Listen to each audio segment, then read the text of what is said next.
Graça e paz, meu povo. Eu sou a pastora Cida Nascimento e eu tô aqui hoje no MesaCast, primeiro episódio, com o evangelista Tiago Bartos. É um prazer te receber, Tiago. O prazer é meu, esse projeto que Deus colocou em nosso coração. Eu tenho certeza que você que está nos assistindo, Deus falará grandemente ao seu coração. Eu também tenho certeza. O Tiago tem sido um instrumento profético do Senhor, por onde tem sido levado. E uma das características do Tiago é a autenticidade. E eu gosto muito disso. Então, um misto de verdade com sinceridade, Às né? vezes em excesso, né? Mas é sinceridade. Mas essa é uma característica profética. Isso é E verdade. o primeiro ponto que eu queria conversar com você é sobre a credibilidade que as pessoas têm dado aos profetas. 1 Crônicas 20:20 diz assim: crê no Senhor teu Deus e estarás seguro, crê nos seus profetas e prosperarei. Se eu acredito em Deus, eu tenho segurança. Se eu acredito em profeta, eu sou próspero. O que você pensa sobre isso? Esse é um tema que a gente tem conversado bastante, né? Eu vejo que as pessoas, elas só acreditam em profetas quando as profecias vêm de acordo com aquilo que elas querem. Já começa por aí, né? A gente chama que as profecias direcionadas. Mas como o próprio texto diz, eu não consigo hoje entender alguém que diz que é temente a Deus, que é cristão, que é convertido, que ama a Deus acima de todas as coisas, ele não dá credibilidade aos profetas. Eu conheço a gente nessas andanças, a gente acaba verdadeiramente conhecendo muitas pessoas, né? De várias vertentes teológicas dentro do cristianismo. E tem muitas igrejas que têm um certo pavor de profeta. Só que eu sou a resposta de profecias. Eu sou alguém que recebeu inúmeras palavras. Eu sou alguém que verdadeiramente acreditou nos profetas. E eu já recebi profecias a nível de dizer que tudo que Deus fez e está fazendo na minha vida é porque eu nunca abandonei os profetas. Então isso é muito forte. Eu tenho uma vertente profética, eu tenho esse dom sendo lapidado em mim, né? Tenho muita coisa ainda a desenvolver. Então isso traz para mim também um problema, porque você também, como a pastora Cida é uma profeta nessa nação, você sabe quanto é difícil a gente aceitar uma profecia uma vez que a gente é profeta. Pelo discernimento de espírito, por enfim, né? Quem convence é o Espírito Santo. Então, a gente sendo profeta, quando a gente recebe uma palavra profética, ela acaba sendo algo que a gente, como profeta, julga. Infelizmente é assim. Então, a gente tem que trabalhar esse ponto de equilíbrio. Mas, levando em consideração, eu acho que a dica que a gente pode deixar para as pessoas é o seguinte: se você tem uma palavra, você tem tudo. A Bíblia fala não só esse versículo, como outros, né? Deus usa a boca dos profetas. Ele anuncia o futuro no presente através da boca dos profetas. Então, não tem como você amar a Deus, não tem como você ser cristão e não dar ouvido aos profetas. E não somente às profecias direcionadas àquilo que você quer. Então, assim, não testificou. Eu sou um exemplo. Quando eu recebi uma profecia dizendo que eu iria para os Estados Unidos num avião e tal, eu brinco que eu digo, não testificou no meu coração. Mas por quê? Porque as circunstâncias que eu vivia, elas trouxeram uma descredibilidade para aquela palavra profética. Porque o diabo quer fazer isso. Ele quer fazer com que o natural sobressaia o sobrenatural. Então Deus estava dizendo, olha, eu vou fazer isso. Ou eu vejo você dentro de um avião, indo para fora do Brasil, especificamente Estados Unidos. E Deus decidiu mudar a história da sua vida. Essa foi a palavra profética que eu recebi. E não testificou. Por que não testificou? Eu tinha um visto negado, passaporte vencido, eu não tinha dinheiro para ir na esquina e não falava nem hi em inglês. Como é que eu vou para os Estados Unidos? Como? Não tem. Então, a gente tem duas coisas. Tem a palavra profética que ela vem de embate, vem contra aquilo que a gente quer, a gente sonha, a gente espera. E eu tenho a palavra profética que as circunstâncias que eu estou inserida, elas sobressaem sobre o sobrenatural da palavra. Então, Thiago, você vai entrar no avião, você vai para fora do Brasil, especificamente Estados Unidos, e Deus mudou a história da tua vida. Como é que eu vou para os Estados Unidos sem passaporte? Como é que eu vou para os Estados Unidos com visto negado? Como é que eu vou para os Estados Unidos sem um centavo no banco, devendo em 2006 mais de 11 milhões de reais? Sem falar uma palavra do idioma deles, as circunstâncias vinham para mim e falavam, ei, isso é loucura da tua cabeça. Mas era o diabo. Então, o diabo ele vem para descredibilizar as palavras proféticas. O diabo ele vem para fazer que o natural sobressaia verdadeiramente do sobrenatural. E a gente tem que ter um discernimento muito grande disso. Então, Deus tem um plano perfeito. Se Deus liberou uma palavra sobre a sua vida, através da boca de um profeta, através de um sonho, através da própria voz dele com você, ande sobre essa palavra. Os profetas não é a gente que diz, está nos textos, Deus o nomeou como profeta. Vamos pegar Jeremias, estávamos conversando nos bastidores sobre Jeremias. Sim. Quando Deus chama ele, você vai ser um profeta. Ele fala, eu? Não sei nem falar, como é que eu vou ser profeta? Então, assim, Deus escolhe os profetas, não somos nós que escolhemos ser profeta. Essa é a grande sacada que as pessoas precisam entender. A gente não escolheu ser profeta. Deus nos escolheu nos fazer profeta. Então, eu sou o resultado de muitas profecias. Eu sou o resultado de profetas, né? Você é uma das profetas que Deus usou para falar onde nós estamos. Isso aqui é a palavra em movimento. Esse lugar onde hoje a gente está gravando é a palavra em movimento, porque Deus usou a sua boca e liberou uma palavra sobre a minha vida, que naquele momento não fazia sentido nenhum, que eu nem sabia o que ia acontecer, mas Deus já tinha o plano perfeito. Bastou eu ser obediente, sensível à voz dele e, principalmente, respeitar o profeta que liberou a palavra. Pode ser, profeta erra? Erra sim. Profeta é humano. Profeta pode misturar sentimentos? Pode. Profeta pode. Ninguém aqui está dizendo que os profetas são perfeitos. A gente tem na Bíblia aí. Vamos lá. Balaão. O maior falso profeta da Bíblia. E nunca errou uma profecia. E aí, explica para mim. É por causa da intenção do coração. Então, Balaão é visto como um falso profeta, não porque ele errava profecias, porque as profecias dele tinham um direcionamento para benefício próprio, ele ensinou as mulheres a corromper os homens de Israel, e assim, sucessivamente, muitas coisas. Então, aqui nós não estamos pregando sobre profeta ser perfeito. Não, nós estamos falando da profecia. Então, assim, se Deus liberou uma profecia, ele vai usar o profeta. Você acabou de ler o texto. Então, a gente precisa respeitar, andar sobre as palavras dos profetas, porque o plano de Deus é perfeito. Pegando o gancho da sua fala, eu tenho uma pergunta para fazer e já queria que você dissertasse um pouco sobre o assunto. Você sabia que era profeta quando recebeu essa palavra? Você vai para os Estados Unidos, a sua vida muda a partir daí. Inclusive, você está lançando um livro agora, né? Sim. E você conta esse testemunho no livro. Sim. Então, essa é a pergunta. E disserta um pouco para mim na seguinte questão. O profeta ele foi chamado para corrigir rotas. E como você mesmo Jeremias, disse... o exemplo que acabou de falar, sim, né? Como você mesmo disse, o profeta ele não pede para ser profeta, ele nasce profeta. Nascendo profeta, ele nasce para um propósito. E o profeta, ele fala a rei e a sacerdote. Você acha que hoje a dureza do coração das pessoas em ouvir a voz profética é por causa da correção de rota? Primeira pergunta.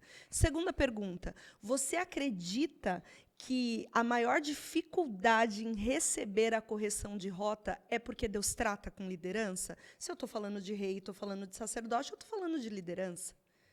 Conta pra gente, o que você pensa? Esse é um tema bem polêmico, mas vamos lá, vamos tentar... Primeira pergunta, não, eu não fazia ideia que eu era profeta.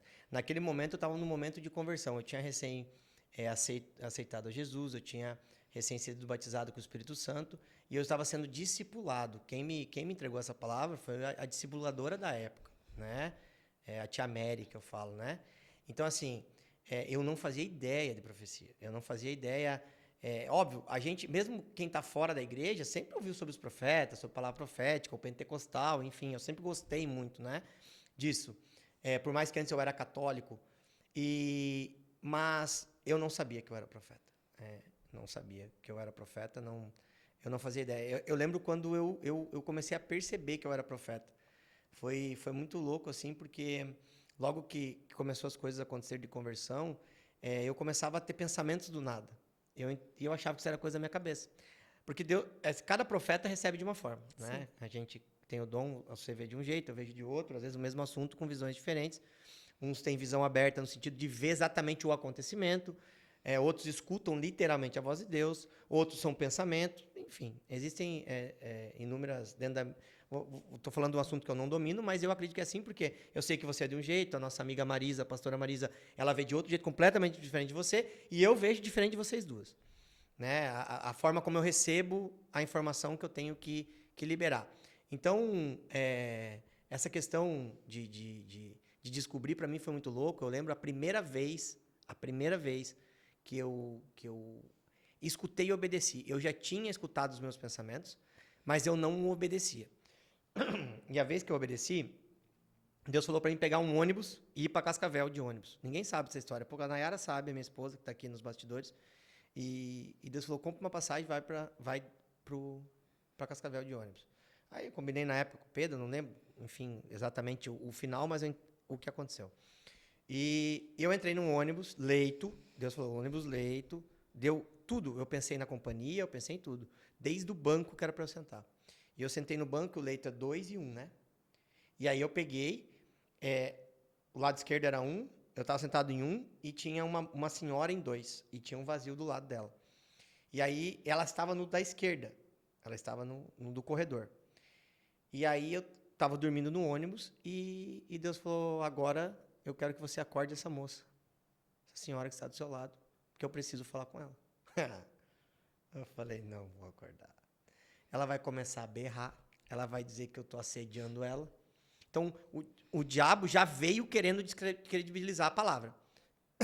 E aí eu falei, lembro como se fosse hoje, levantei, e no ônibus a curva para lá e para cá, tudo escuro, e eu levantei, dei uma esbarrada, sabe? Aquela, fui pegar água, porque não sei se hoje ainda é assim, faz algum tempo que eu não viajo de ônibus, mas no fundo tinha uma geladeirinha. E aí eu fui lá pegar água, daí peguei água, voltei, dei mais uma cutucada nela, nada da mulher acordar. E o espírito me incomodando. Hoje eu tenho esse discernimento com o espírito. Aí uma hora eu cutuquei ela. Falei, moça. Ela tinha me visto sentado ali, ela viu que era eu. Ela, tá tudo bem, menino? Você precisa de alguma coisa? Eu era bem jovem. Eu, não, então a senhora pode sentar do lado que eu posso falar com a senhora? Aí eu sentei do lado dela e Deus usou a minha vida para falar para ela, né? Eu lembro eu posso falar o que foi, só para dar o contexto. Primeiro Deus perguntou se ela acreditava em Deus. Eu perguntei se ela acreditava em Deus. Ela falou que ela era temente a Deus, ela era da Assembleia de Deus, inclusive. Ela falou que ela era convertida, que participava da igreja e tal. Eu falei, então, Deus mandou pegar esse ônibus para falar uma coisa para a senhora, que ela está dando a última oportunidade para o seu filho. E aí ela parou quando eu falei, e aí Deus falou para ela que era a última oportunidade, que Deus ia livrar ele seria solto, foi a frase, mas que se ele voltasse a fazer, a culpa seria dela e ela pagaria com a própria vida. Muito forte. Quando eu falei isso, ela entrou em desespero. E quando ela se acalmou, depois de alguns minutos, ela virou para mim e falou, sabe onde é que eu estou indo, menino? Eu falei, não. Estou indo para Foz do Iguaçu. Eu falei, estou indo para Cascavel. Ela falou, sabe o que eu vou fazer em Foz do Iguaçu? Eu falei, não faço ideia. Ela falou, amanhã é a audiência do meu filho estar preso. Ele foi pego com droga e tal, na ponte. E ele está preso e amanhã é a audiência para decidir se ele vai continuar ou se ele vai poder sair. Então, ali Deus respondeu para ela que ele iria sair. Né? Eu não acompanhei a história, nunca mais vi aquela moça. Mas, então, o que eu quero te dizer? Então, eu não escolhi aquilo, e aquilo me assustava muito. E, por muitas vezes, eu me neguei a entregar as coisas. E a gente sabe o peso que a gente carrega quando a gente não faz o que Deus manda. Então, por muitas vezes, Deus mandava fazer algumas coisas que, para mim, parecia loucura. E eu não fazia. E Deus usou um profeta uma vez para dizer para mim, Deus te deu um dom, está lapidando o seu dom e você nunca mais deixe de fazer o que Ele está mandando você fazer. E aí, desde aquele dia, o que eu recebo, eu falo. Né? Tô aprendendo a falar, porque às vezes a gente é meio direto e não tem necessidade disso. Mas, então, respondendo isso, eu não sabia, foi quando eu descobri. E sobre a questão do profeta versus o rei, versus o alto escalão, vamos chamar assim, isso é uma coisa muito complexa, porque o alto escalão é alguém que só escuta aquilo que ele quer escutar. Os reis... E normalmente o cara chegou a ser rei, Cida, porque ele acertou demais. Ele acertou muito. Vamos ser sinceros, a gente conhece muitos cases de sucesso, né? Dentro do cristianismo. Então, muita gente começou numa garagem, muita gente começou numa salinha, muita gente começou num grupinho de oração, e hoje tem estruturas e são pais de milhões de pessoas, de milhares de pessoas, né? Então, quando você fala de profecia para esse escalão, e uma profecia contrária ao que ele pensa, é muito complexo. Eu acho que Deus usa os profetas exatamente para corrigir rotas desse povo, né? A gente falou de novo, voltamos a Jeremias, não tanto o que Deus falou para ele quando escolheu ele. Avisou ele de tudo o que ia acontecer. E quem perseguiu ele? Todos. Os reis, os familiares, a Bíblia fala, todos perseguiram ele.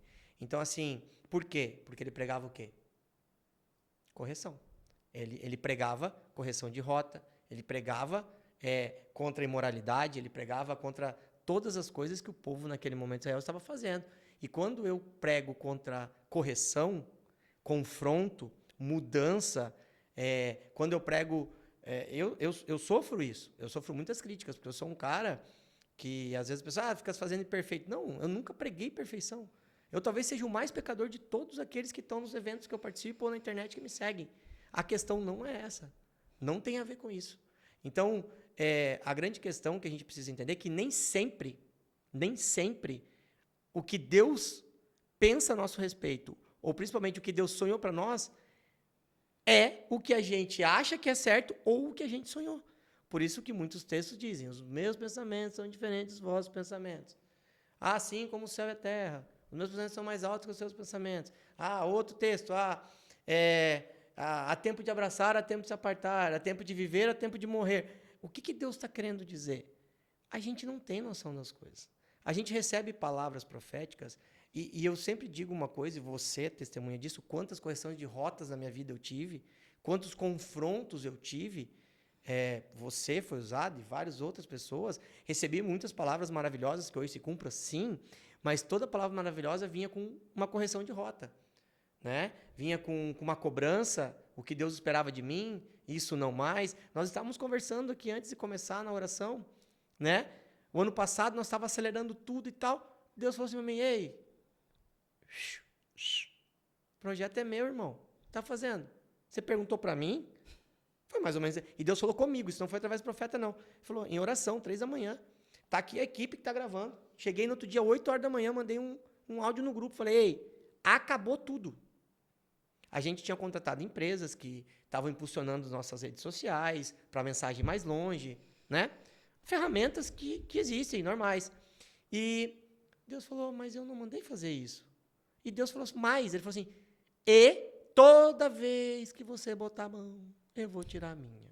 Toda vez que você forçar para ir mais longe, eu vou fazer chegar mais perto. Então, pare. E nós paramos por 7, 8 meses, talvez, né, Bia? Acho que foi isso. E agora, final do ano, Deus falou o que para mim? Tá devagar, acelera. O sangue do cordeiro, irmão. Falei, como assim? Aí eu já penso que é coisa da minha cabeça. Aí eu falo, não, peraí. É eu querendo voltar a fazer, né? É eu querendo botar a mão. Porque a palavra, quando vem para mim, eu tinha condição, eu poderia, o material bom, eu tenho a melhor equipe de mídia, eu tenho a melhor empresa. E Deus fala, não, mano, não quero que você faça assim, não vai fazer, espera. Calma. Você me conhecendo, cara, eu fiquei maluco, mas tu sabe o quanto eu sou obediente. No mesmo, pergunte para eles, estão aqui, podem me desmentir. Eu falei, para tudo. Chamei o pessoal da empresa que nós tínhamos contratado, falei, me perdoa, quanto eu te devo, Deus abençoe. Dezembro, Deus chega para mim e fala assim, e aí, não vai fazer nada? Vamos, tenho pressa, acelera. E aí a gente sai correndo, aí Deus usa você também, em janeiro, agora, não lembra? Vamos, rápido, janeiro. Tipo, eu acelerei, mas não acelerei o suficiente. E agora a gente está numa loucura. Você entende? A gente está... Contratamos 3 empresas diferentes, tá um grupo de WhatsApp que eu não me esqueço de reunião, tem a Bia ficar me chamando. Ainda bem que está gravado, porque gravado, está registrado. Que como profeta, eu não sei se eu agradeço ou peço desculpa, porque eu estou me sentindo oprimida. Vou dizer uma coisa para ti, irmã. Eu falei ontem para minha esposa, ontem que nós conversamos sobre esse assunto, eu falei para minha esposa ontem. Minha esposa fez uma crítica à minha pessoa, em determinado assunto, e aí eu não respondi. Olha só como eu estou melhorando, eu não respondi na hora. Parabéns. Eu vi antes de dormir, ela nem sabe, mas eu não abri. Eu vi de madrugada, porque eu estava no propósito de oração, não respondi. Acordei de manhã, não estava preparado para responder. Vim para cá, orar, orei e respondi para ela. Aí respondi para ela. E eu resumidamente falei para ela, falei, filha, deixa eu te falar uma coisinha. Tem uma partezinha aí que eu sou humano, né? Eu tenho uma palavra, nós estamos vivendo sobrenatural, mas eu continuo sendo humano. Então, eu estou passando por um processo de adaptação em todos os sentidos. Corporal, psicológico, espiritual, profissional. E Deus ele é tão legal que ele não falou, agora muda isso. Não. Mudou tudo. Então, eu falei para ela, tenha um pouquinho de paciência comigo, eu estou me esforçando, mas é óbvio que eu vou deixar alguma coisa mais ou menos ainda, até que tem várias questões de saúde, quem conhece a minha história, eu tenho um problema de saúde, e eu sempre tive reposições hormonais e tal, e agora fui proibido de fazer, né? Então, assim, eu tenho muitas questões que o meu corpo está acostumando, a mente está acostumando, a responsabilidade. Tipo, eu sempre tive muita responsabilidade, mas hoje é quase 24 horas. As coisas acontecendo e muita coisa nova. Então, Deus, ele conhece nós mais do que nós mesmos. Se Deus falou para você, vai, apenas vai. Se Deus falou para você, faça. Mas, Thiago, como que eu vou fazer? Como vai? É muito... Não. Tem um profeta na minha vida, que ele não sabe que ele é profeta ainda, se chama Pedro Henrique Jorge da Silva, está sentado aqui assistindo. Um dia eu estava aqui com ele conversando, a gente às vezes está na correria falando, vem para cá, vamos conversar, a gente conversa sobre nada. E aí eu tava falando para ele, foi início do ano, eu falei assim, cara, você já parou, porque ele já escutou muitas palavras que eu recebi. Eu falei para ele, cara, tu já parou para pensar o tanto de coisa que Deus está mandando fazer, cara? E comecei a elencar as coisas, né? Cara, como é que eu vou dar conta disso? Como é que eu vou fazer? E ele com aquela cara assim... E me dando raiva. E ele não falava nada. E eu falando e reclamando não. Colocando para fora um sentimento de medo, né? Será que eu vou dar conta e tal? Falei, cara, será que eu vou conseguir? Será que eu vou dar conta? Ele falou uma frasinha para mim. Não foi Deus que disse? Então vai dar certo. Acabou comigo, irmão. Eu fiquei quieto, não falei, ele nem sabe. Fui para casa, cheguei em casa, falei para Nayara, falei, amor, o Pedro acabou comigo hoje. Ele falou uma frase. E depois eu contei para ele dessa história, ele lembrou dessa história. Mas então assim, às vezes a palavra não vai fazer sentido na sua vida. Às vezes o que Deus quer, a forma como Deus quer que você se movimente, seja geograficamente ou mesmo de ímpeto de fazer as coisas, vai confrontar aquilo que você se encontra naquele momento. Mas se foi Deus que liberou a palavra sobre a sua vida, apenas faça, não questione, não tenha medo, ande sobre a palavra. Amós 3,7 diz assim, verdadeiramente, Deus não fará coisa alguma, sem antes revelar os seus segredos aos seus servos, os profetas. Amém. Você acabou de compartilhar com a gente que tá uma loucura, que primeiro ele disse, não faz, depois ele disse, corre, e tá tudo acontecendo de uma vez. Mas a pergunta é, ele avisou que ia ser assim? Avisou. E você se preparou para esse tempo? Preparei dentro da humanidade que eu achava que era. Por quê? Uma coisa é você falar assim para mim, olha, Thiago, Deus tem o projeto da mesa, Deus tem o projeto do podcast, Deus tem o projeto, Deus vai te levar a nações, Deus vai... Cara, humanamente, você fala assim, legal, tudo vai ser controlado, começa a mesa e tal. Só que Deus, ele é dono do Kairos, ele é dono do tempo, ele faz do jeito no tempo que ele quer. A maior prova é o quê? Eu estava tentando antecipar algumas coisas para ter mais tempo livre, ele falou, não mandei você fazer. Por mais preparado que eu humanamente achasse, Cida, a gente não consegue mensurar o tamanho do propósito de Deus. A grande questão é não desistir. A grande questão eu vou te falar bem a verdade, bem humanamente. Você está assistindo a gente, se você já pensou em desistir, tamo junto, irmão. Também pensei. Aqui, Cida, também pensou. Todos aqui, todos. Tem uma irmã mesmo aqui, o sangue do Cordeiro, Alessandra. Não vou nem falar em desistir para ela, porque senão ela já vai pular aqui, vai dar pirueta. Não, deixa eu falar. Todo mundo um dia pensou em desistir. Sim. Todo. E não é todo mundo nosso. Bíblia. Vamos para a Bíblia. Não desistiram, mas todo mundo já pensou em desistir. Então, assim, eu sempre digo, Cida, que eu sou o resultado de alguém que não desistiu. Eu sou o resultado de alguém que não desistiu, que é meu pai. Né? Alguém que em 1984... É quase imensurável pensar como era. Alguém que andava 12 horas na estrada, alguém que deixou a família de lado para ficar comigo no hospital até 4 anos de idade, de 1 a 4 anos, praticamente. Que passou médicos mais de 5, 6 vezes. Se despede do seu filho. Nós estamos indo para mais uma cirurgia, eu acho que dessa ele não sai. E ele não desistiu. E a maior prova que ele não desistiu, esses dias eu estava com ele num parque, eu sempre conto essa história quando eu ministro, que eu estava num parque de diversão na Disney. Tava eu, ele e o Isaac, meu filho mais velho. E o Isaac estava abraçado, assim, eu abracei meu pai e falei, pai, o senhor algum dia sonhou em estar aqui num parque comigo, com meu filho? Porque o meu filho é um milagre. Eu tenho um diagnóstico contrário da medicina para ter filhos, né? Então eu tenho o Isaac, eu tenho o Mateus e eu tenho uma promessa da Sara, né? Que nós não sabemos ainda nem como vai vir. Então eu abracei meu pai e falei, você sonhou? Aí ele falou assim, filho, naquela época eu não tinha nem o direito de sonhar. Eu apenas tinha metas e objetivos, que no dia seguinte você estivesse vivo. Então isso para mim é muito forte. Então eu sou um cara que eu sobrevivi por alguém que não existiu, que não desistiu. E aí a minha vida continua. Aí eu tenho a minha esposa, Deus me dá uma família linda e eu faço besteira, né? Eu caio em pecado e a minha esposa decide me perdoar e, acima de tudo, não desistir de mim. Por maior raiva que ela estava, por maior sentimentos contrários que ela estava, a situação contrária que ela vivia, as circunstâncias que ela estava inserida, todas as coisas erradas que eu fiz, ela não desistiu de mim. É muito louco, porque mesmo quando ela estava nervosa, eu lembro de uma conversa que a gente teve no quarto dos meninos, não sei se ela vai lembrar disso, e o quarto nem era no formato que é hoje, ela estava na cama. De tarde eu cheguei em casa, tinha acontecido mais alguma coisa, eu tinha descoberto mais alguma coisa, eu não lembro exatamente. E aí ela falou que ela estava com muita raiva, enfim, tal, só que ela falou, só que mesmo assim eu acredito em você. Eu acredito que você não é o que você está pensando. Não sei se ela lembra desse dia. Eu acredito, mas nesse momento eu não consigo ver dessa forma. Você tem que respeitar isso. E foi assim que a gente conseguiu superar, né? Obviamente um respeitando o outro, mas acima de tudo ela não desistiu de mim. Hoje eu sou quem eu sou porque a minha esposa não desistiu de mim, né? Hoje eu poderia estar tendo, eu sempre digo, marcar hora para ver meus filhos, e ela estaria no direito dela 100%, né? Eu poderia estar vivendo uma vida, sei lá como estaria a minha vida hoje, não consigo mensurar.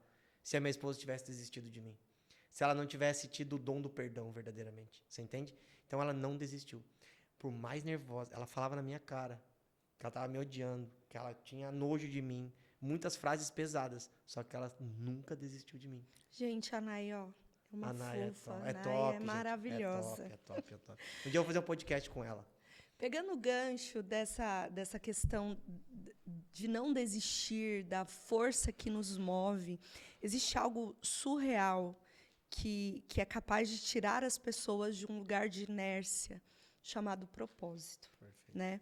Hebreus vai dizer que Jesus obedeceu, aprendeu a obediência por causa do sofrimento. Então, Jesus veio em carne, sofre tudo que sofre, aprende a obedecer porque há um propósito na vinda dele, que é glorificar ao Pai. Conversa com a gente sobre propósito. Você conta que em 2006 tanta coisa aconteceu, você tinha uma palavra, aí você já tinha a promessa de ser pai, apesar de um laudo contrário da medicina, e o Senhor tinha te chamado já como profeta, você nasce profeta, e tanta coisa acontece para que você não estivesse no caminho, mas havia um propósito de Deus na sua história. Fala pra gente sobre isso. É aquilo que a gente estava até nos bastidores conversando, né? Se tem um propósito de Deus, se Deus sonhou aquilo dali, cara, Ele vai te achar onde Ele quiser. Ele vai te achar. Ele vai te achar dentro da boca do peixe, Ele vai te achar dentro, a gente estava falando de Jonas, Ele vai te achar. A gente tem uma amiga em comum que a gente está dizendo, se ela não fizer, ela vai fazer.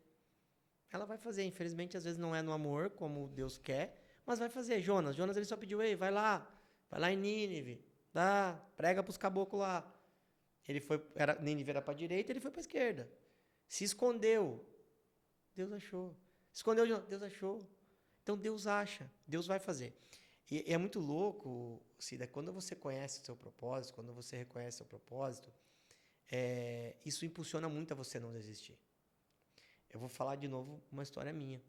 Eu, por muitas vezes, você sabe disso, você sabe de uma pregação que um dia eu liguei para vocês e falei, não quero mais isso para mim. Quando a minha veia profética deu uma embaralhada, na verdade embaralhada não, hoje a gente entende que era necessário aquilo acontecer, né? Vocês lembram, eu liguei para você e para a Marisa e falei, eu não quero mais isso para mim. Eu não prego mais, vou parar. E sempre Deus usava alguém, não deixava parar. Recebi muitas críticas, né? Nós estávamos aqui nos bastidores falando. Eu recebo muitas críticas. Só que hoje, eu conheço o meu propósito. Hoje eu sei quem eu sou. Pode falar o que quiser de mim. Deus já deixou muito claro. Não perturbe o vosso coração pelas críticas dos homens. Agrade a mim. Siga o propósito. Então, assim, eu vou ser criticado se eu faço a mesa, eu vou ser criticado se eu faço podcast, eu vou ser criticado se eu vou lá e prego e não falo meu testemunho, vou ser criticado se eu só falo meu testemunho, eu vou ser criticado se eu me apresento como um evangelista e, na verdade, eu tenho a via profética, se eu me apresento como um empresário e sou um evangelista, se eu sou um profeta, eu vou ser criticado.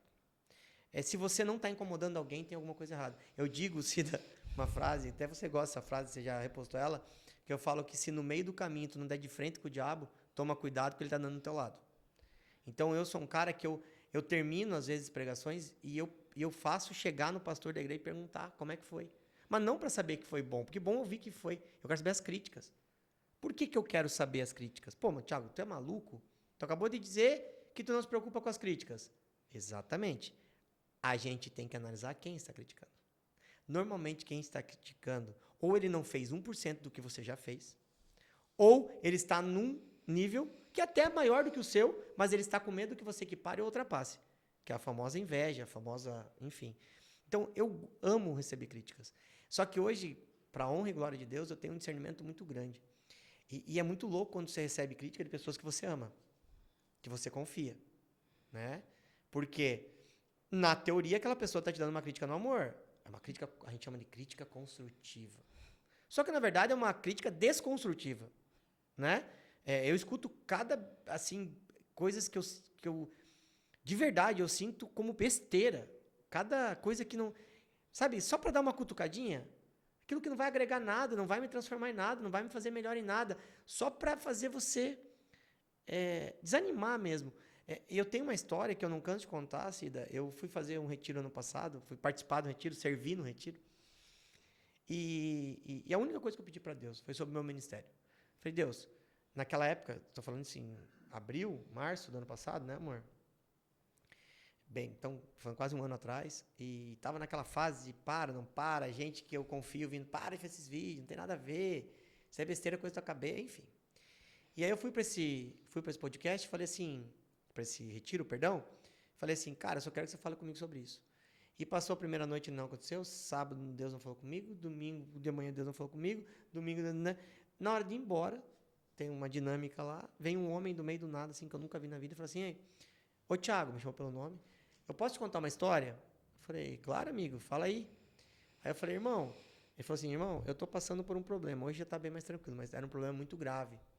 E esse problema fez eu pensar em tirar minha vida. E eu acordei um dia às 3 da manhã para me matar. Eu peguei a minha arma, e quando eu fui me matar, eu escutei uma voz, você pode se matar, só que antes de se matar, entra na internet. E eu larguei a minha arma no travesseiro, e eu abri a internet. Quando eu abri o Instagram, veio um vídeo seu, eu nem te seguia.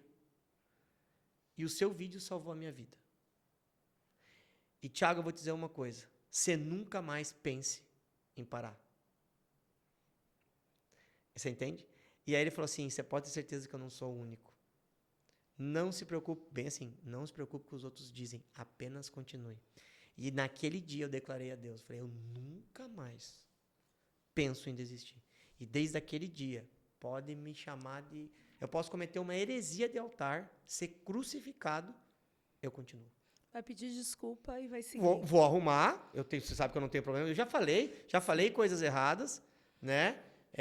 Talvez não heresias, mas já falei coisas fora do contexto, e eu não tenho problema nenhum em reconhecer. Esses dias, eu estava vendo um vídeo que eu gravei da mesa. Foi da mesa? Que eu falei de 5 e era 7 anos, né? Foi, né? De José. Eu tava falando e, sei lá, daí eu falei, 5 anos foi a fome, 5 anos foi 7. Então, assim, eu na hora falei, amor, falei besteira. Entendeu? Eu não tenho problema com isso. A gente não é, cara, não tem a ver com conhecimento ou não conhecimento. Você está conversando, você acaba, no momento você pode errar, e eu não tenho problema com isso. E a grande questão é o quê? Eu não vou parar. Até fica a dica aí para quem está assistindo que tenta fazer eu parar. Não vou parar, irmão. Não vou parar. Tá entendendo? Não vou por quê? Porque eu sei quem eu sou. Eu sei quem liberou a palavra sobre a minha vida. E, acima de tudo, eu sei do meu propósito. E eu vou cumprir o meu propósito. Agora, se você que está aí, que não tem nada a ver com essa história aqui que eu estou desabafando, ei, busque no Senhor o seu propósito. O seu propósito vai ser a energia. Vai ser a fé multiplicada para você não desistir.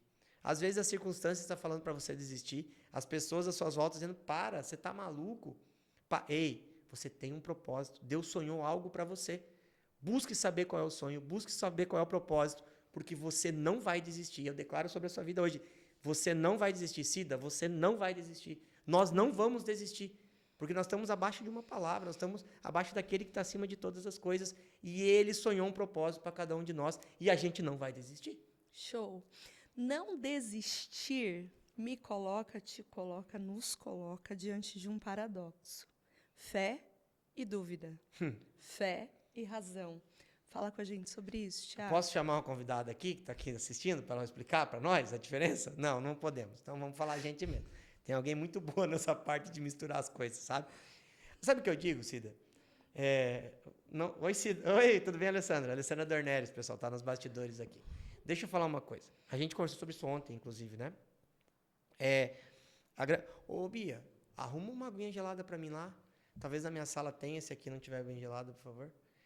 E, voltando. Então, assim, ó, a grande questão dessa questão de fé, obediência, dúvida, a gente precisa cuidar. Porque Deus não é bobo, né? Deus verdadeiramente... Não adianta eu só fazer as coisas com obediência, só que esquecer a fé e deixar a dúvida. Pô, mas como assim, Thiago? Não, Deus mandou fazer, eu fiz, né? Então, pô, você é uma pessoa de fé. Mas será que vai dar certo? Pô, mas será que... Quanto tempo vai levar? Mas e se eu entendi errado? Então, peraí, vamos recapitular. Por que você fez? Vamos pegar o exemplo que eu estou querendo dar dos nossos amigos aqui. Então, Deus chegou e falou, ei, estou mudando vocês de geografia. Vaza dessa cidade. Mas daí Deus, ele é tão perfeito que para eles não acharem que é coisa da cabeça deles, Deus pegou e fechou a torneira. Eles tinham um monte de cliente num dia e no outro dia ninguém mais apareceu. Nossa, ninguém mais ligou. A frase deles, o telefone parou de tocar. Então, aquilo ali, qualquer um, assim, por mais que eles largaram muita coisa para trás, Deus praticamente desenhou no quadro negro. E a grande questão é, beleza, fizeram. Então, se movimentaram geograficamente, largaram tudo, enfim, vieram. Deus não disse o que eles iam fazer, Deus não disse, Deus só deu a geografia, nada mais. Absolutamente nada. Mas daí Deus, como ele é misericordioso, o que ele fez, Cida? Esse casal sempre morou de casa alugada, eles nunca tiveram casa própria.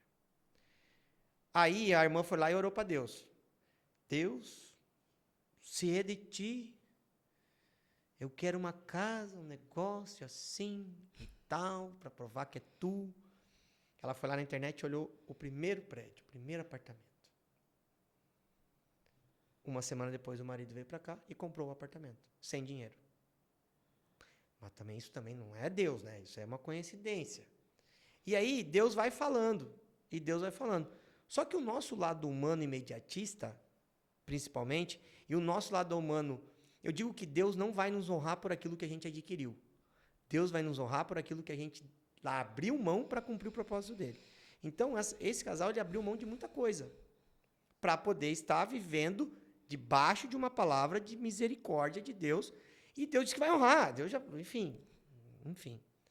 Não vem ao caso. Não existe dúvida sobre isso. Só que o meu lado humano, mas lá todo mundo me conhecia.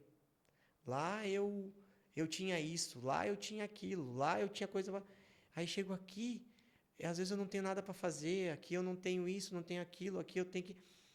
A gente entra num confronto, que aí vem a dúvida, que sobressai a nossa fé. Não é que ela perdeu a fé, não. Mas a nossa parte humana, o nosso imediatismo, a gente faz com que a gente esqueça de tudo que Deus fez. Porque não é possível alguém não acreditar. Depois de todos os sinais e tudo que Deus fez. Não tem como, falando de mim, não tem como hoje, seria uma hipocrisia eu chegar e falar assim, eu tô com dúvida que Deus vai fazer o que Ele me disse, por exemplo, que vai me levar nas nações. Cara, seria uma hipocrisia eu esquecer tudo que Deus fez. Para nós é muito. Nossa, para nós é demais tirar um casal com um filho de uma cidade do interior para cá, sem nada estruturado, sem nada, e fazer tudo o que Ele prometeu, que Ele vai honrar, que na cidade que eles forem envergonhados vão ser exaltados, que eles vão parar de ser uma dúvida, vão parar de ser um ponto de interrogação. Para nós pode parecer algo nada a ver, porque as circunstâncias atuais falam ao contrário. Ela vem contra. Então, vem a dúvida. E só uma coisa que eu digo, a gente precisa tomar um pouco de cuidado, porque a gente entra num estágio de colocar tudo na mão de processo.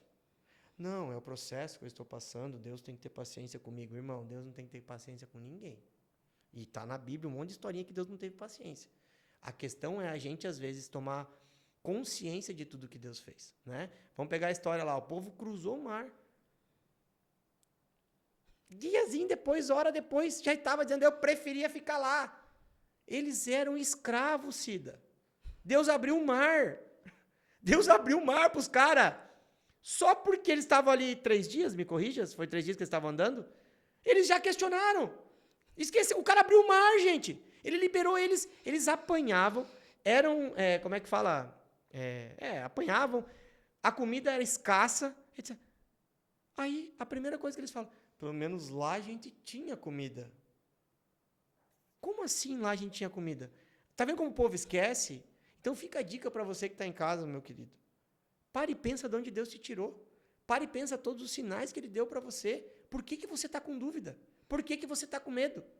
Você não crê? Ou melhor, tu tem memória seletiva? Só vai lembrar daquilo que é bom para você e vai esquecer. Gente, eu aposto que todos estão assistindo, todos que estão aqui, Deus fez alguma coisa. Não tem como a gente esquecer, gente. Não tem como. A gente esquece muito fácil. E a dúvida vem pelo nosso esquecimento de quem está fazendo, quem mandou, quem liberou a palavra. Então, eu não... Óbvio que a dúvida para mim é um pouco de falta de fé, sim. Mas eu acho que é mais a exaltação do nosso lado humano versus o espiritual, pelo imediatismo que o ser humano tem para que as coisas aconteçam. Louvado seja Deus pela Bíblia, né? Que se você está com a gente até agora e tinha dúvida que esse moço é profeta, acabou de ficar claro que essa sua doçura só pode vir do ministério profético. O profeta da graça, que era João Batista, dizia, arrependei-vos, raça de víboras. Né? Que bênção. Pegando o gancho dessa... Obrigado. Tá bom, ótimo. Obrigado, Bia. Aí, ó, essa aqui é a Bia, pessoal. Nossa. Ó, pessoal, vou dizer, a Bia é a esposa do Nick Miranda, todo mundo conhece. Só que ele é nada sem ela, tá? Vou dizer, eu tô com eles desde o início. A Bia não participou de uma gravação até hoje. Adivinha qual que é a única gravação que deu problema? Que ela não estava. Eu e o Nick estávamos, vou contar esse testemunho. Eu e o Nick agora, foi essa semana passada, né? Semana passada, Nick? Nós estávamos gravando, nós precisávamos gravar um comercial. Só que nós não sabíamos por onde começar. E nós estávamos discutindo o que eu faço, o que eu não faço, e vai. Quando eu cheguei, falei, cadê a Bia? A Bia tá não sei o quê, vai lá em casa, eu tô aqui. E nós quebra a cabeça, liga para um, liga pro cara lá, dando, e nada vai, nada vem, de repente a Bia tá passando, eu falei, vem cá, entra aqui. Conversando, eu falei, Bia, a gente precisa fazer tal coisa. Sem brincadeira, Cida. Ela levou 30 segundos, né? Em 30 segundos, ela falou, por que vocês não fazem isso? Nós olhamos, por que a gente não faz isso? Tá aí, feito exatamente no que ela falou. Então, assim, ouçam as suas esposas, gente. Eles são profetas da nossa casa, são as nossas esposas. Vamos lá. Pegando o gancho dessa questão da fé, da dúvida, da nossa humanidade, vamos falar um pouquinho sobre dependência. A Bíblia diz em Josué capítulo 1 que o Senhor tem um encontro com Josué no momento de luto. Sim. Ele está de luto de alma e ele diz assim, ser forte e corajoso. Sim. Ele fala isso por 3 vezes. E aí ele segue dizendo, eu não vou te abandonar e eu não vou te desamparar. Desamparo fala de abandono de incapaz. Sim. Então, quando o Senhor está falando com Josué assim, fica tranquilo, eu estou aqui com você e eu não vou te largar na mão. Me remete a essa questão de dependência. Sim. Você tem 2 filhos, certo? Certo. Qual a idade deles? 7 e vai fazer 4. Tem 3 ainda. O Isaac é um príncipe, tem 7, o e Mateus 4. 4. Né? Vai Faz fazer 4 semanas daqui 2 semanas. nos próximos dias. Uhum. Você é um pai super presente, aqueles mais próximos sabem disso. Sim, Você gosta de acompanhar a primeira vez dos meninos. gosto. Mateus acabou de ir para a escola. Sim. Você estava no primeiro dia? Com certeza. Mesmo à tarde, eu olhando dentro de uma realidade, eu não poderia ir lá. Mas eu até liguei para minha esposa e falei, não, larguei tudo que eu estava aqui, falei, eu vou só para ver ele, receber ele, porque ele tem um horário diferente do Isaac. Vou na sala, vou receber ele para ele ter, e aí eu deixo vocês e volto a fazer o que eu tinha que fazer, né? Então, eu estava lá, só que a primeira vez do Isaac eu não estava.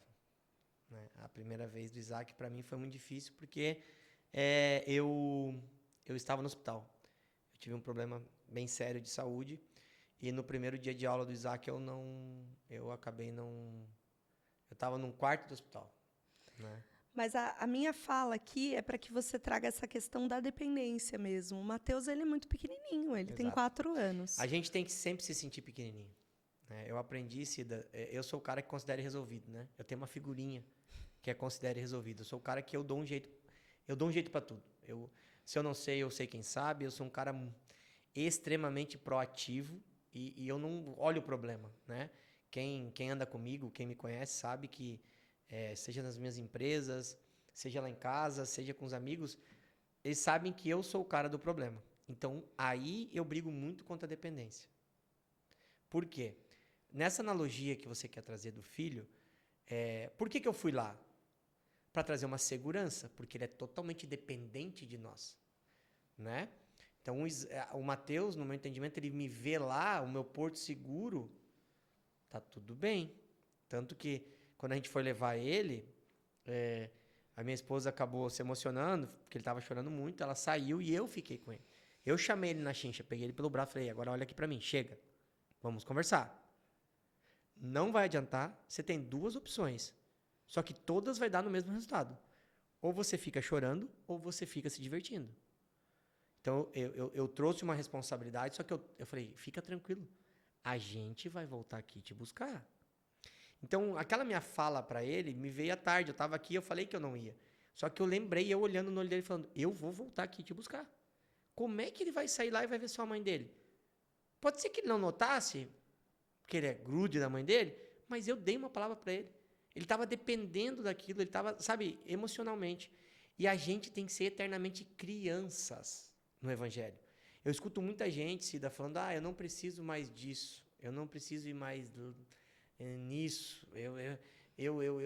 Cara, assim, eu sempre digo para Deus, para Ele guardar o meu coração. Porque o dia que eu achar que tem alguma coisa sobre mim, se eu achar que eu sou o cara, o que faz e acontece, eu já falei para Deus, tirar tudo. Mas me derruba lá na lama da lama. Por quê? Porque eu sempre oro para Deus guardar meu coração nesse sentido, que eu mantenho um coração de criança. Mas não um coração de criança inconsequente, não, um coração de dependente. Porque o Mateus, voltando à analogia do Mateus, né? A minha esposa tem uma história muito, muito legal que fez ela... É até uma ministração que eu tenho que eu peguei esse acontecimento, que foi o quê? O Mateus, se você conhece ele, desde muito pequeno, ele é muito... Eu faço sozinho. Pode ver. Eu faço sozinho. Hoje, meu Deus, vai abrir uma coisa, eu abro. Ele é muito independente. E o dia dele é independência total. Certo? É independência total. Eu faço, eu corro, eu vou, eu resolvo, eu como, eu pego. Eu digo que ele acha que ele tem 15 anos. Só que na hora de dormir, ele tinha que vir pro colinho da mamãe dele, senão ele não dormia. E aí a Nai teve um insight disso, e a gente conversando, que a gente é assim como o Mateus. Durante o dia, a gente se acha capaz, a gente se acha independente, muitas vezes não quer nem a mãe ou o pai perto, A gente não quer o pai perto. A gente quer tomar nossas decisões. O Mateus quer tomar as decisões dele sozinho. Mamãe, deixa eu aqui sozinho. E nós somos como o Mateus. A gente, às vezes, faz do nosso jeito. A gente não quer o nosso pai perto da gente. Só que na hora que a gente vai dormir, a gente quer o colinho do pai. E ali a gente demonstra a nossa carência, a nossa dependência. Então, que a gente traga essa dependência da noite, que muitas vezes a gente tem num colinho do pai, quando alguma coisa... E o Mateus, na independência dele, quando ele cai e se machuca, pro colo de quem que ele vai? E a gente, quando a gente quebra a cara, quando as nossas decisões estão fora do propósito, para quem que a gente corre? Então, que a gente seja como uma criança dependente, não somente na hora de dormir, na hora que a gente se machuca, mas também na hora que a gente for correr, que a gente for brincar, que a gente for tomar nossas decisões, quando a gente for brincar de ser adulto, nas nossas escolhas, que a gente seja dependente também. Não somente quando a gente quebra a cara, não somente quando a gente rala o joelho, não somente quando a gente bate a boquinha no chão, não somente quando a gente à noite vai para o colo do pai. A gente tem que ter uma dependência a todo tempo. A dependência agrada o coração de Deus. A dependência você deixa tudo muito claro para ele. É tudo sobre você. Eu brinco, eu sou um laranja de Deus. Sou um laranja nas minhas empresas, sou um laranja no meu ministério, sou um laranja no meu casamento, sou um laranja como pai. Eu sou um laranja. A minha família é dele, os meus filhos são dele, o meu dinheiro é dele, as minhas empresas são deles, as minhas conquistas são dele. Tudo é dele. Eu sempre digo que Deus continue crescendo e eu diminuindo. Porque o dia que eu achar que eu estou crescendo, eu já falei para Deus, me derruba. É muito legal te ouvir falar sobre isso, porque você busca sempre em oração o sim ou não de Deus, né? Sempre. E você acabou de comentar aqui com a gente que a sua proatividade, que é o Considere Resolvido, acaba chocando com essa questão da dependência. E nesse tempero de Deus em relação à sua personalidade, como que você lida com as circunstâncias contrárias? Como que você acha que alguém precisa encarar uma adversidade diante de uma palavra liberada de Deus? Aí que tá. O que o diabo faz? Primeira coisa, qual que é o problema das pessoas que elas entram tanto dentro das circunstâncias que ela vive que o diabo consegue tirar a identidade dessas pessoas. Elas esquecem quem elas são. Elas esquecem que elas são filhos ou filhas amadas de Deus Pai. Então, as circunstâncias, elas nos remetem a um momento de praticamente não ter saída das coisas, né? Então, eu sou um cara, como todos nós, humano. Vamos pegar um exemplo, quando eu fiz o tratamento da hepatite C, a médica chegou para mim e falou, não desanime, mas o tratamento não deu certo. Qual foi o sentimento do Thiago? De muita tristeza, de muito medo, né? Só que é que as pessoas falam assim, para ter fé não pode ter medo. Não, gente, pode, você vai ter medo, você vai ter medo, você vai ter medo, você vai ter tristeza, não tem problema nenhum, a gente é humano. A grande questão é o que você vai fazer a partir daí, não é o sentimento que você tem. A grande questão é você não trazer esse sentimento como uma verdade para você. Você, num primeiro momento, você pode ter um sentimento contrário. Eu tive, quando a médica falou assim para mim, Thiago, não deu certo o tratamento, e eu tinha uma palavra de cura, você imagina o confronto. Eu já tinha uma espiritualidade, vamos dizer, aguçada, aquilo veio de impacto. Falei, peraí, mas Deus liberou a palavra, como que eu não estou curado? Eu fiquei triste, revoltado, tal. Só que o que eu fiz? Mateus 6,6. Entrei no meu quarto, fechei a porta, orei ao Senhor no secreto, e no secreto ele me respondeu. Ele falou assim, e aí, tu conhece a história de Lázaro? Eu falei, conheço. Sabia que Lázaro era amigo de Jesus? Eu falei, sabia. Sabia que Jesus não curou Lázaro? Aí na hora ele ressuscitou Lázaro. E aquilo entrou no meu coração como assim, ei, eu fiz diferente com ele. E eu posso ser diferente com você. Então assim, acalma teu coração, que vai acontecer o milagre. E eu me entusiasmei e continuei. Esperei o tempo para iniciar um novo tratamento, só que antes de iniciar um novo tratamento, Jesus me curou. E eu não precisei. Se eu tivesse ficado preso nas circunstâncias, a minha pergunta é, será que eu teria sido curado? Será que o milagre, porque eu fui curado sem tratamento de uma doença que, mesmo com tratamento, ela não é 100%. Chama hepatite C. Será que se eu tivesse ficado preso aos sentimentos, E eu tinha todas as armas para ficar preso. A circunstância era perfeita para isso, humanamente falando. Mas será que se eu tivesse ficado preso nessa circunstância, será que se eu tivesse ficado preso nesse sentimento contrário, eu teria sido curado? Será que o milagre teria acontecido? E às vezes você que está assistindo a gente, está assistindo eu e a Cida, você está preso numa circunstância. Você está preso em um sentimento que está impedindo que a bênção e o milagre cheguem. Às vezes você não consegue abrir mão de coisas que você tem que abrir. Às vezes você não consegue aceitar um não de Deus. Às vezes você não consegue aceitar uma circunstância contrária ao que os teus olhos queriam ver ou o teu coração queria sentir. Se libere disso. Vá, Mateus 6,6, vá para o seu quarto, feche a porta em secreto, busque o Senhor que em secreto Ele falará contigo, Ele te responderá. Então, assim, não tem problema você ter medo, não tem problema você estar triste, não tem problema você ter dúvidas, não tem problema. A grande questão é o que você vai fazer a partir disso. Então, eu convido você hoje para que você, que está com essa dúvida no coração, que está numa circunstâncias contrárias, que desistiu, você que verdadeiramente não tem como, não sei mais o que fazer, eu estou dizendo para você, Deus não errou quando te escolheu. Não esqueça quem você é. Deus não errou quando te escolheu. Você é um filho amado de Deus Pai. E eu tenho certeza que você não vai ficar mais preso nessas circunstâncias, porque você não é essas circunstâncias que você está vivendo. Glória a Jesus, top. O incrível da mesa, o extraordinário da mesa é a troca de experiências. Amém. E é muito bom ter você aqui, é muito bom te receber. E é claro que o MesaCast vai ter as rapidinhas, né? Vai ter. Vai ter. Claro que vai ter. Sempre tem. Então, eu quero que você conte pra gente a primeira coisa que vier na sua cabeça. Eu vou falar a palavra e você solta. Sangue do Cordeiro. Pessoal, esse não estava combinado. Vai. Não tem problema, bora. Vamos lá, então. Rapidinho aqui com o Thiago Bartos. Sucesso! Propósito. Show. Paternidade. É uma dádiva. Jesus. O centro de tudo. Top. Thiago, obrigada. Foi muito bom te receber aqui hoje. Eu tenho certeza que muita gente foi abençoada pela sua história. Amém. Nós vamos ter outros momentos como esse. Eu sei que o nome de Deus vai ser glorificado. Amém. Deus abençoe a todos. Obrigado. E acompanha a gente, que esse é o primeiro de muitos, hein? Deus abençoe. Deus é contigo.